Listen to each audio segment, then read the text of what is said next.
பிஆர்ட்ட பேசிட்டு நான் வரேன்.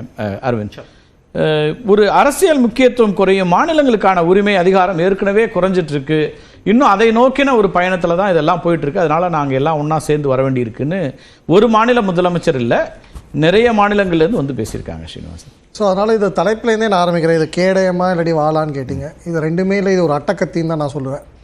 ஏன்னா இது ஒன்றுமே இல்லாத இஷ்யூ, நான் இஷ்யூக்கு இவங்களுடைய ஃபெயிலியர்ஸை கவர் பண்ணுறதுக்கு இந்த மாதிரி திசை திருப்புறாங்க. அதனால் இது ஒரு அட்டக்கத்தி விஷயமா தான் முடியும். அது ஏனுங்கிறத நான் அப்புறமும் சொல்கிறேன். ஒரு அட்டக்கத்திக்காக இவ்வளோ போராட்டம்? ஆமாம், கண்டிப்பாக. ஏன்னா அவங்க டைவர்ட் பண்ணுறாங்க. அதனால் அவங்களோட கவர்னன்ஸ் ஃபெயிலியர்ஸ், அவங்க மேலே corruption scandal, law and order issues, விமென்க்கு அகேன்ஸ்டாக கிரைம் இன்க்ரீஸு, கேர்ள் சில்ட்ரனுக்கு அகேன்ஸ்டாக கிரைம் இன்க்ரீஸு, ஸ்கூல் இன்ஃப்ராஸ்ட்ரக்சர், இது மாதிரி பல விஷயங்கள் இருக்குது. ஆன்டி இன்கம்பன்சி ஜாஸ்தியாக இருக்குது, இந்த டைவர்ட் பண்ணுறாங்க. ஒன்று. ரெண்டாவது, திரு பீட்டர் அல்ஃபோன்ஸ் அவர்கள் சொன்னார் இந்த மாதிரி இது ஆர்எஸ்எஸோட அஜெண்டான்னு. அவர் தான் சொல்லணும், அவருக்கு அரசியல் நன்றாக தெரியும். இது கான்ஸ்டியூஷன் மேண்டேட்டா ஆர்எஸ்எஸ் மேண்டேட்டா டீலிமிட்டேஷன், நாக்பூர் மேண்டேட்டா நியூ டெல்லி மேண்டேட்டான்னு சொல்லணும். இது அம்பேத்கர் அவர்களும் ஜவஹர்லால் நேரு அவர்களும் இவருக்கு அந்த கான்ஸ்டியூண்ட் அசம்பிளி, அவங்க அமைத்த கான்ஸ்டியூண்ட் அசம்பிளி கொண்டு வந்த கான்ஸ்டியூஷன் படி நடக்க வேண்டியது எவ்ரி 10 years. 71க்கு அப்புறம் ஏன் நடக்கலை? ஏன்னா பாப்புலேஷன் கண்ட்ரோல் 76ல கொண்டு வந்தோம், அதுக்கப்புறம் நடக்கலை. 2002ல வந்த பொழுது ஏன் அப்போ தள்ளி வச்சாங்க? ஏன்னா அந்த 76க்கு அப்புறம் வந்த முதல் அப்பவே அந்த ஜெனரேஷனல் சேஞ்ச் இல்ல, அதனால வெயிட் பண்ணி பார்க்கலாம்னு தள்ளி வச்சாங்க. ஆனால் இது கான்ஸ்டிடியூஷன் மேண்டேட் பண்ணதே தவிர ஆர்எஸ்எஸ் எங்கேயுமே மேண்டேட் பண்ணல. ஸ்டேட் ரீஆர்கனைசேஷன் பத்தி பேசினார் திரு பீட்டர் அல்ஃபோன்ஸ். ஜனசங்க அகைன்ஸ்டா இருக்கு அதெல்லாம் சொல்றாரு. அப்ப வந்து அவங்க சொன்னது அவங்க பாலிசி அதுதான் சொல்றேன். அதே மாதிரி பீட்டர் அல்ஃபோன்ஸ் அவர்கள் சொன்னார் கருணாநிதி இதை எதிர்த்தார், எல்லாரையும் ஒன்றிணைச்சார். அப்ப அவர் யாரை எதிர்த்தார்?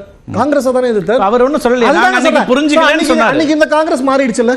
அதுக்கு தான் வரேன். ஜனசங்க பத்தி இப்ப யாரும் இல்ல. பிஜேபி என்ன பண்ணுச்சு? உத்தராகண்ட் ஒரு மாநிலத்தை வந்து உருவாக்கலையா? சத்தீஸ்கர் ஒரு மாநிலத்தை உருவாக்கலையா? ஜார்க்கண்ட்ங்கிற ஒரு மாநிலத்தை உருவாக்கலையா? அப்ப அகைன்ஸ்ட் ஸ்டேட்ஸ் இன்னும் பிரிக்க கூடாதுன்னா அவங்க எக்ஸ்ட்ரா ஸ்டேட்ஸ் கிரியேட் பண்ண போறாங்க. அந்த பிஜேபியை பார்க்கணுமா இல்லாட்டி எப்பயோ பேசணுமா? திரு ஹெக்டேவர் அவர்கள் 1940 காலமாயிட்டார். அவர் எப்படி ஸ்டேட்ஸுக்கு அகைன்ஸ்டா பேசியிருப்பார்? சுதந்திரமே இந்தியாவுக்கு வரல, அப்ப ஹெட்கேவர் காலமாயிட்டார். ஹெட்கேவர் பேரை எதுக்கு எடுத்தார் தெரியல. அடுத்த விஷயம், ஆர்எஸ்எஸ் வந்து இந்த மாதிரி ஒரே மொழினாங்க. இப்போ அகில பாரதிய பிரதிநிதி சபா நடக்குது நாக்பூர்ல. அதுல நேத்து ஹெட்லைன்ஸ் ஒவ்வொருத்தரும் மதர் டங்கில் பேசணும், மதர் டங்கை தான் ஊக்குவிக்கணும். ஆர்எஸ்எஸ் ரெசல்யூஷன் பாஸ் பண்ணியிருக்கேன். அப்படி ஹிந்தியை மட்டும் தான் கொண்டு வரணும், ஒரே மொழியை கொண்டு வரணும், மதர் டங்கை பேசணும்னு கொண்டு வர மாட்டாங்க. அடுத்தது மணிப்பூரை பத்தி முதலமைச்சரும் பேசினாங்க, இங்கேயும் சுட்டி காட்டினாங்க. ஸோ இப்போ மணிப்பூரில் நடக்கிறது, இப்போ அந்த லாஜிக் எனக்கு புரியல. மணிப்பூரில் வந்து எம்பி கம்மியாக இருக்காங்க, அதனால தான் அட்டென்ஷன் கிடைக்கல. அப்போ எம்பி ஜாஸ்தியாக இருக்க தமிழ்நாடுக்கு வேங்கை வயலேன்னு சார்ட் அவுட் ஆகல. ஏன் 2 வருஷம் ஆச்சு? அது ஏன் இன்னும் யாருமே பேசலாம்? 39 எம்பி இருக்காங்க, அது இஷ்யூ பேச. எம்பிக்கும் அதுக்கு என்ன சம்மந்தம்? இப்போ மணிப்பூருக்கு அப்போ 40 எம்பி கொடுக்கணுங்கிறீங்க. நீங்க சொல்றக்கூடிய உதாரணங்களுக்கு சட்டமன்றத்தில் பேசப்படும் போது அதுக்கு ஒரு அட்டென்ஷன் வருது. அதே விதமாக குரல் கூட தமிழ்நாடு போலீஸ் 2 வருஷம் எடுக்கும் ஒரு வேங்கை வயல் ஒரு இஷ்யூ சார்ட் அவுட் பண்றதுக்கு. அது வேறு இல்ல, அங்க போக கூட இல்ல. அப்ப பிரைம் மினிஸ்டர் மணிப்பூர் போனா இங்கேயும் சீஃப் மினிஸ்டர் போல, டெபுட்டி சீஃப் மினிஸ்டர் போல. அப்போ 39 எம்பி இருக்காங்கல்ல, அப்ப மணிப்பூருக்கு 15 எம்பி வந்தாங்கன்னா அங்க வாய்ஸ் ஹர்ட் ஆயிடும். மணிப்பூர்ல ஏன் ஒரு எம்பி இருக்காங்க, 2 எம்பி இருக்காங்க, கோவால 2 எம்பி இருக்காங்க. பிரதமர் மோடியினுடைய கவலையை நீங்க 2 பேர் எதிரொலிக்கிறீங்களா? இல்ல, நான் கேக்குறேன், உங்கள்ட்ட கேக்குறேன். எல்லாருமே எதிரொலிக்கிறாங்க. அவர் தான் சொன்னாரு தென் மாநிலங்கள் பாதிக்கப்படும். அதுக்கு தான் நான் வரேன். சோ லாஜிக் என்ன அவர் வெளிப்படுத்தினாரா இல்லையா? இல்ல, நான் அதுக்கு தான் வரேன். மணிப்பூரோட லாஜிக் சொல்றேன், ஒரு பாயிண்டா சொல்றேன். மணிப்பூரோட லாஜிக், மணிப்பூருக்கு வந்து யார் 1 சீட்டு 2 சீட்டு முடிவு பண்ணது? எந்த டைம்ல முடிவாச்சு? அப்ப அந்த பாப்புலேஷனுக்கு 10 சீட் கொடுத்துருக்கணுமா?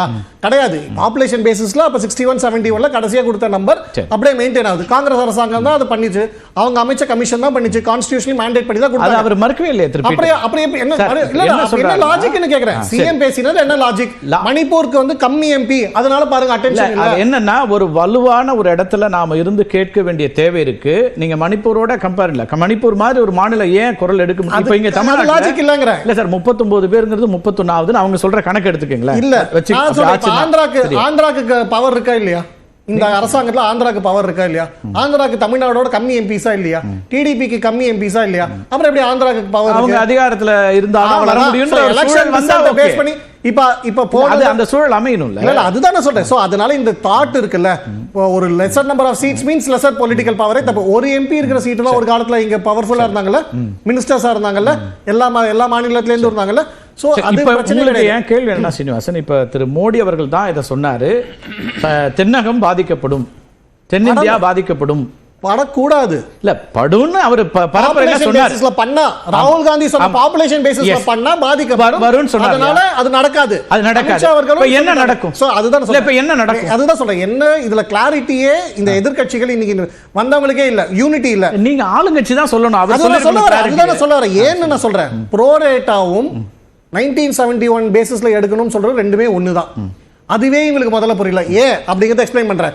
எல்லா கட்சிகளும் நான் என்ன கேக்குறேன், ரொம்ப சிம்பிளா நான் சொல்றேன், நான் எக்ஸ்பிளைன் பண்ணிடுறேன். நீங்க இல்ல ஒரு விஷயம் என்னன்னா, நீங்களோ திரு குமரகுரு அவர்களோ இங்க இவ்வளவு எக்ஸ்பிளைன் பண்றத ரொம்ப சிம்பிளா இதுதான் விஷயம்னு நாடாளுமன்றத்துல சொல்லிட்டா இவங்களுக்கு எல்லாம் இடமே இல்லை. இந்த கூட்டத்துல அந்த அஜெண்டா வரும்போது அதை பத்தி பேசுவாங்க. நான் எக்ஸ்பிளைன் பண்ணிடுறேன். 1971 பேசிஸ்ல பண்ணணும்னு டிஎம்கே சொல்லுது, சொல்லியிருக்கு. அப்போ ப்ரோ ரேட்டானா என்ன? இப்ப இருக்கிற 7.16% எதை பேஸ் பண்ணியிருக்கு? 1971 பாப்புலேஷன் தானே. அதே 7.16% தான் கண்டினியூ ஆகும்னா அப்ப என்ன அர்த்தம்? 1971 பாப்புலேஷன் பேசிஸ் ப்ரோ ரேட்டாங்கிறதுல கிளாரிட்டி இல்லன்னு சொல்றாங்க. இது என்ன கிளாரிட்டி இல்ல சார். அவர் ஒன்னு சொன்னார். அவர் ஏன் நான் ஸ்ரீனிவாசன் உங்களுக்கு நல்லா தெரியும். அமித்ஷா என்ன சொன்னார், மாநில தலைவர் அண்ணாமலை என்ன சொன்னார், அப்ப அதுல யார் சொல்றது என்ன எடுக்கணும் அப்படிங்கிறது ஒண்ணு இருக்குல்ல. அப்ப மொழிபெயர்த்தவர் என்ன சொன்னாரு உங்களுக்கு தெரியும். எல்லாத்தையும் கீழா வாட்ச் பண்றீங்க. அமித்ஷா ஒரு கருத்து சொன்னார், அதுக்கு மொழிபெயர்ப்பாளர் ஒன்னு சொன்னார், அதுக்கு பிறகு திரு அண்ணாமலை வந்து ஒன்னு சொன்னார். இப்ப இதுல எது சரிங்கிறத நீங்க கிளாரிஃபை பண்ணிட்டீங்கன்னா முடிஞ்சு போச்சு. ப்ரோ ரேட்டா பேசிஸ் அதுதான் சொல்லி இருக்கு. நான் சொல்றது இங்க இருக்கிற இந்த இன்னைக்கு கூட்டணி கட்சிகள், இவர்களுடைய இந்தி கூட்டணியிலும் சில பேர் வந்தவங்க, எது மத்த இல்லாதவங்களும் வந்தவங்க, ஒரு கிளாரிட்டி இல்ல. கேரளா முதலமைச்சர் சொல்றதுக்கும் பஞ்சாப் முதலமைச்சர் சொல்றது சம்பந்தம் இல்ல. சொல்றதுக்கு சம்பந்தம் இல்ல.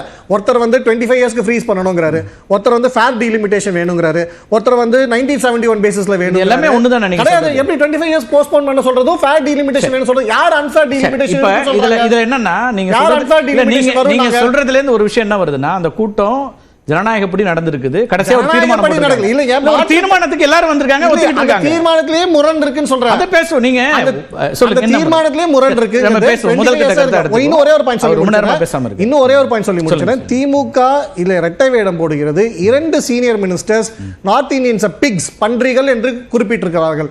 அப்படிப்பட்ட ஒரு மனநிலை உடையவர்கள். இதுக்கு முன்னாடி திரு தயாநிதி மாறன் சொன்னது இருக்கட்டும், இல்லாட்டி மற்ற மந்திரிகள் சீனியர் மினிஸ்டர்ஸ் பேச சொன்னதெல்லாம் தெருமுனை பேச்சாளர்கள் கிடையாது. இப்படிப்பட்டவர்களுக்கு என்ன ஒரு அக்கறை இருக்க பொழுது மற்ற மாநிலத்தை பத்தி? அப்ப இந்த மாதிரி ஒரு சீனியர் மினிஸ்டர் சொல்லும் பொழுது அது ஒரு தெருமுனை பேச்சாளர்களே எடுத்துக்க முடியாது. இதுக்கு கரிமணி சோமு பீட்டர் அல்போன்ஸ் அவர்கள் என்ன சொல்றாங்க? இன்னைக்கு கூட்டத்துக்கும் நீங்க சொல்றதுக்கும் என்ன தொடர்பு? பஞ்சாப்ல இருக்கிறவங்க ஒத்துப்பாங்களா? பெங்கால்ல இருக்கிறவங்க ஒத்துப்பாங்களா? ஒரிசால இருக்கிறவங்க ஒத்துப்பாங்களா? பஞ்சாபோட முதலமைச்சர் இங்க வந்திருக்கார் சார். இல்ல இந்த பன்றிகள் பஞ்சாபோட முதலமைச்சர் வந்து கலந்துட்டு இருக்காரு. நீங்க காங்கிரஸ் பட்டியல் போட்டு தர